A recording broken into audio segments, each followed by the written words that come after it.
Bismillahirrahmanirrahim, hormon insulin dan diabetes mellitus.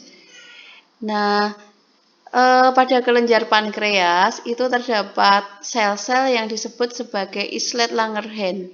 Nah, di islet Langerhans itu ada banyak sel, diantaranya adalah sel alfa yang menghasilkan glukagon dan sel beta yang menghasilkan hormon insulin.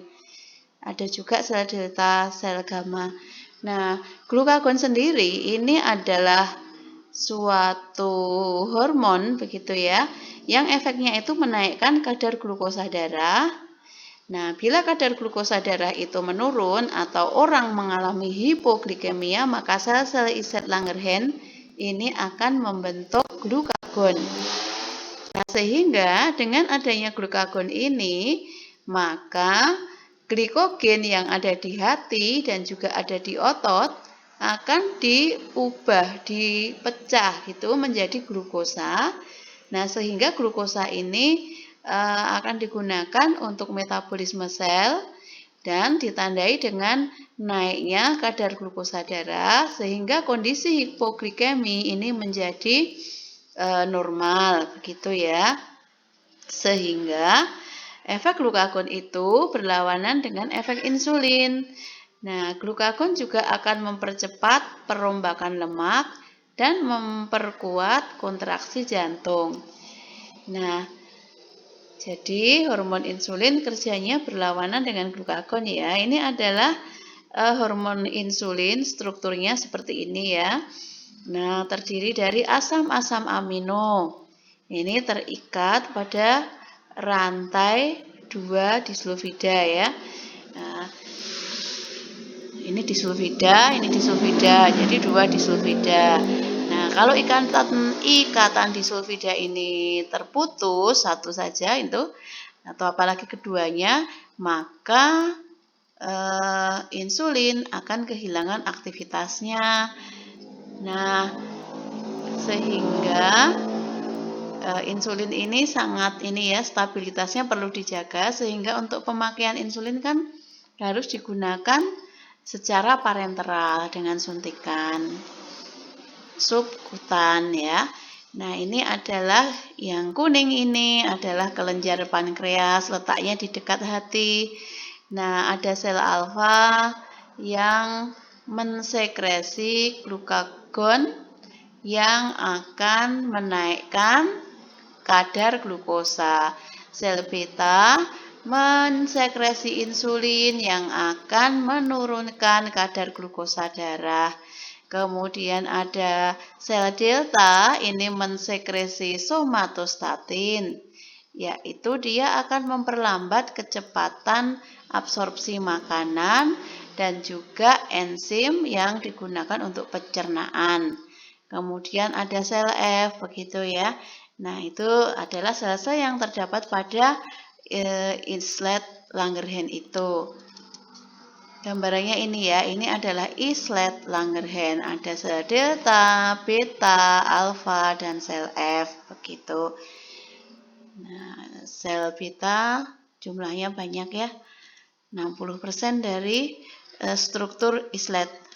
Nah, insulin dia berakibat secara menyeluruh itu hipoglikemia. Hipoglikemia dalam hal ini artinya adalah menurunkan kadar glukosa darah.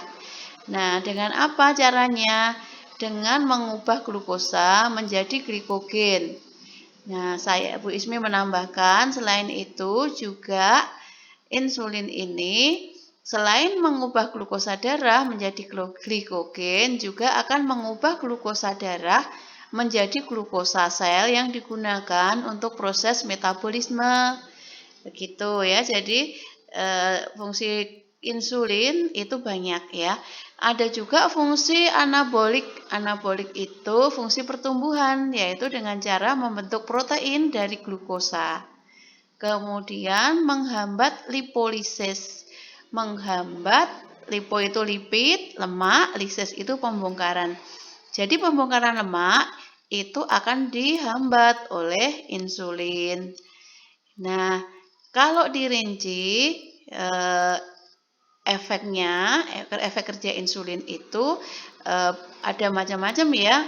Ada pada jaringan adiposa atau jaringan lemak, ini dia akan meningkatkan masuknya glukosa. Kemana? Ya ke sistem adiposa, ke sistem jaringan lemak. Nah, sehingga nanti sintesis asam lemak ini akan meningkat. Gliserol fosfat juga meningkat. Kemudian trigliserid akan disimpan, lipoprotein lipase juga ditingkatkan, kemudian menghambat lipase peka hormon. Ini adalah enzim yang memecah protein ya. Kemudian meningkatkan ambilan kalium, itu pada adiposa.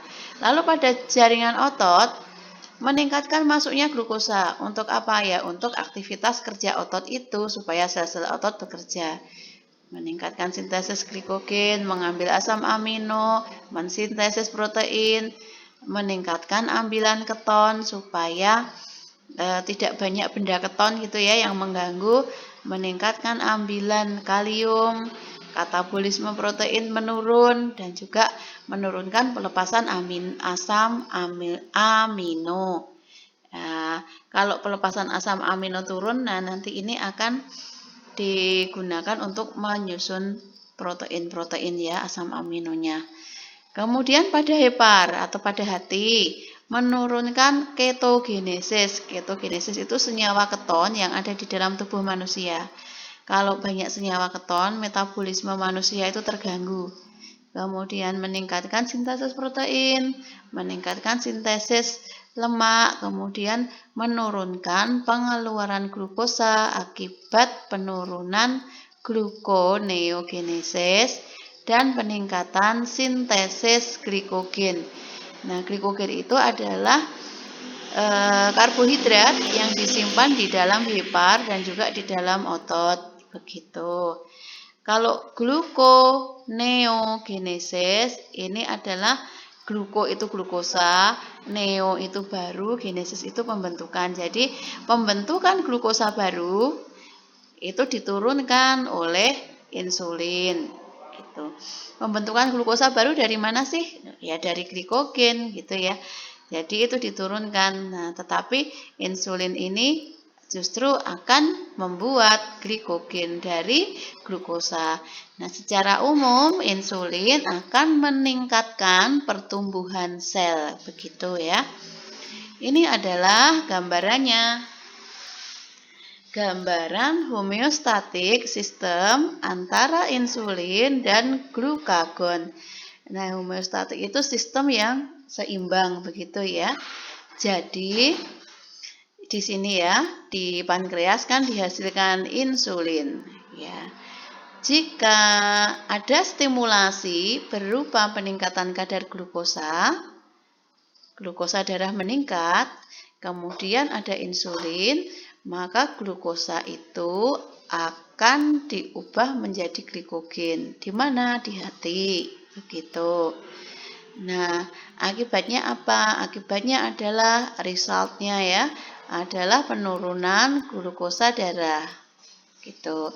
Kalau glukagon bagaimana? Glukagon tadi di awal, glukagon itu kerjanya berlawanan dengan kerja insulin.